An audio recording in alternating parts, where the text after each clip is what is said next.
everyone, welcome back to my classes. So I'm bringing up the next part for the principles of inheritance and variations, है ना?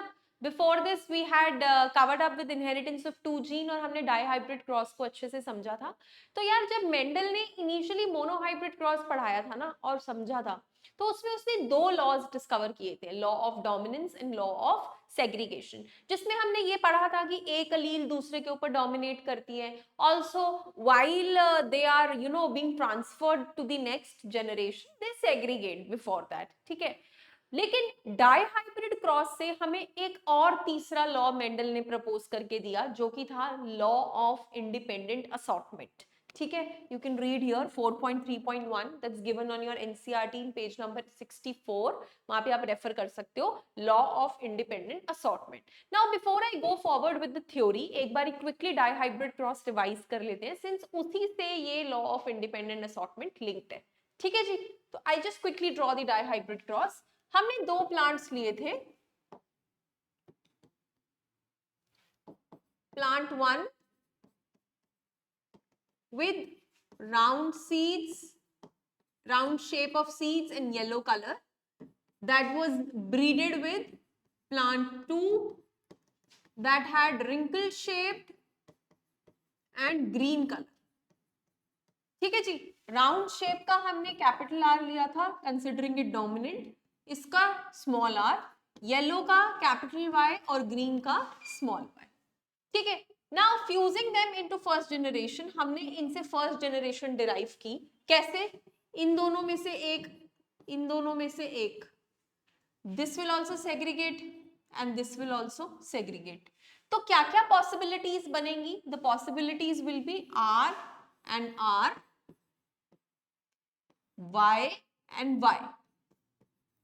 So we obtained the result this in our F1 generation.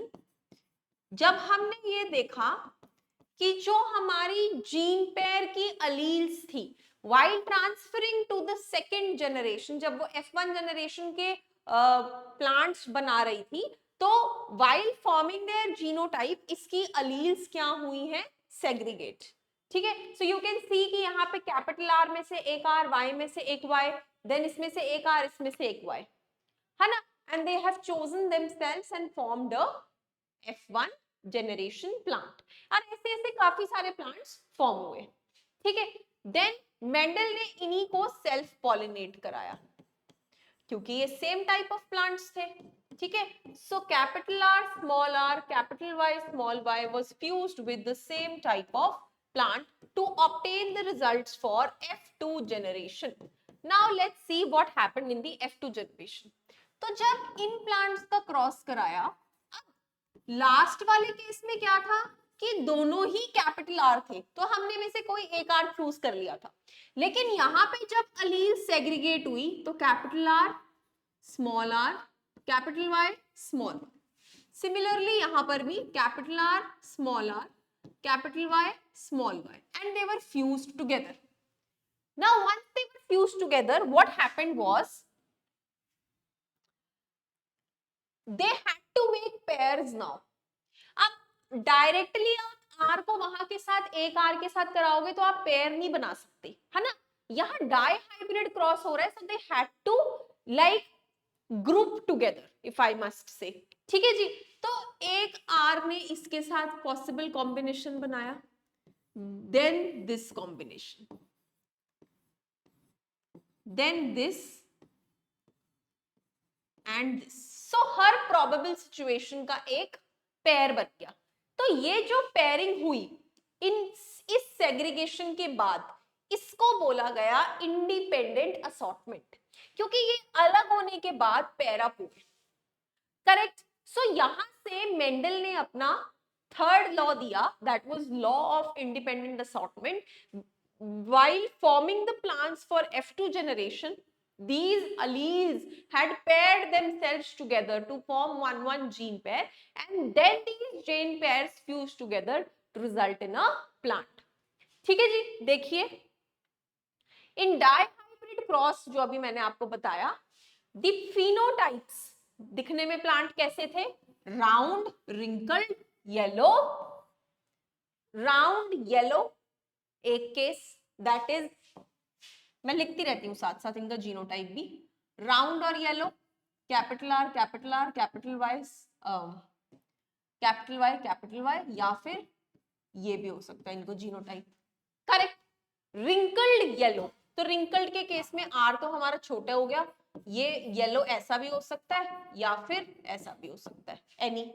Then round green, round green को figure out करने के लिए या तो capital R या फिर capital R and small Y, क्योंकि ग्रीन तो रिसेसिव है। देन रिंकल्ड ग्रीन, रिंकल्ड में फिर से स्मॉल आर एंड ग्रीन में तो स्मॉल वाई, तो यही कॉम्बिनेशंस रहे। सो ये रेशो में अपीयर हुए 9:3:3:1, और ये कौन सा रेशो था? This ratio was genotypic ratio, ठीक है, this was the genotypic ratio. Such a ratio was observed for several pairs of characters. ऐसा रेशो बड़े सारे कैरेक्टर्स के लिए देखा गया, जो भी मेंडल ने पढ़े थे। यू रिमेंबर कितने ट्रेट्स पढ़े थे मेंडल ने? 7, है ना, 7 पेयर्स पढ़े थे।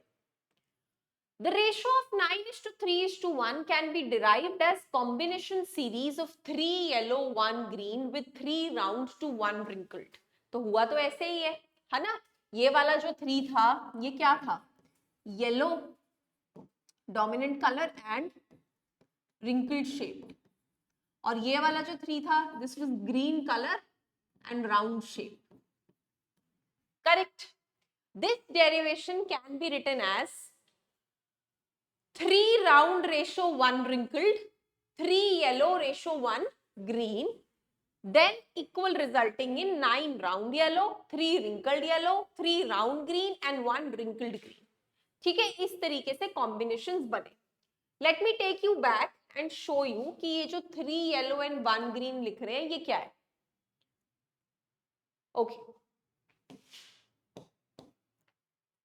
This is yellow, this is yellow, these are green, right? So when you fuse them together they will combinedly result in a ratio of 9:3:3:1। ठीक है, ये कुछ नहीं, उन्होंने डायहाइब्रिड क्रॉस को ही स्टेटमेंट में लिखकर बताया कि उसका फिनोटिपिक रेशियो क्या होता है, that's it. Based upon such observation on dihybrid cross, that is crosses between plants differing in 2 traits, obviously उनके दो अलग-अलग traits हैं, round and green, round and wrinkled, yellow and green. Mendel proposed a second set of generalizations that we call Mendel's law of independent assortment. आइए देखते हैं what. The law states when 2 pair of traits are combined in a hybrid.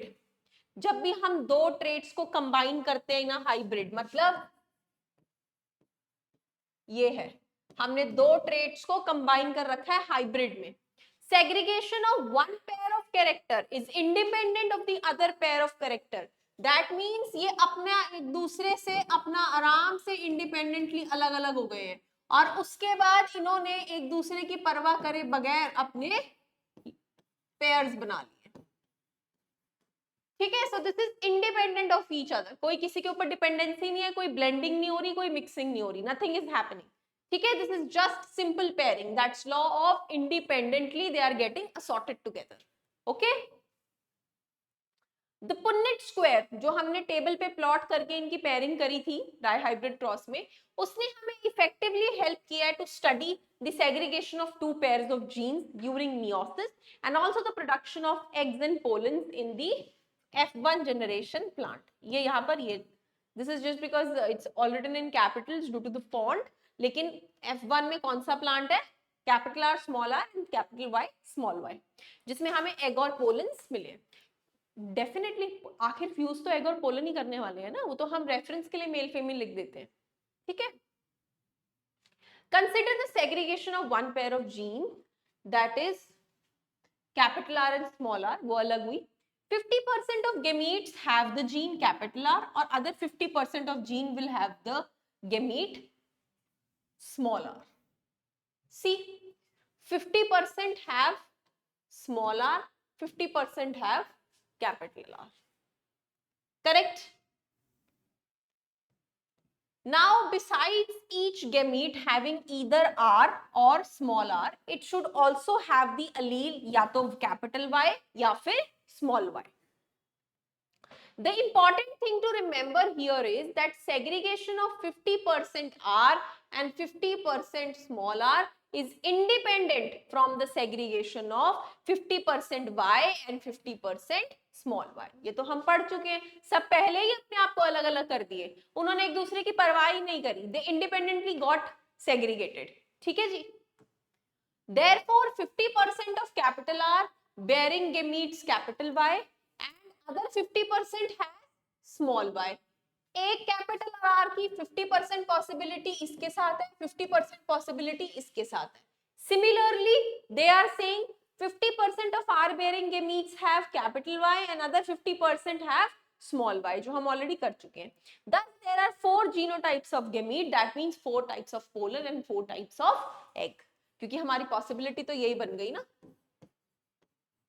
ये जो second case लिखा है ना, ये small are का लिखा है, एक कैपिटल वाई के साथ and other 50% of small R with small Y, तो ये वाले पेयर बने.